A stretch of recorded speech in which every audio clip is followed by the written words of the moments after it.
Vēsturiski ir izveidojušās divu sabiedrisko attiecību modeļi – brīvu cilvēku sabiedrība un vergu sabiedrība. Brīvu cilvēku sabiedrību raksturo goda kultūra, kur vērtība ir spēks, pašcieņa, spēja sevi analizēt, mainīties uz augšu, rīcība. Savukārt vergu sabiedrību raksturo upura sindroms, kur tavas ciešanas, pāridarījums, upura status dod tev tiesības diktēt citiem noteikumus un sodīt citus, ja vien tu turpini būt par cietēju, kurš nemainās. Brīvu cilvēku sabiedrībā cilvēki, neskatoties ne uz ko, ir spējīgi izveidot ģimenes, dzimtas, klanus un ciltis.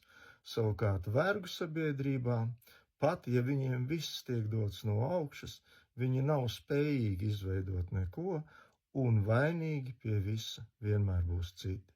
Brīva cilvēku sabiedrība ir brīva no ksenofobijas un naida pret citiem, jo pat ienaidnieks tiks novērtēts un cienīts. Savukārt vergu sabiedrībā upuris pat vistuvāko labvēli noliks un nokancelēs, ja vien tas apdraudēs viņa izredzēto upura statusu, kas viņam dod privilēģijas.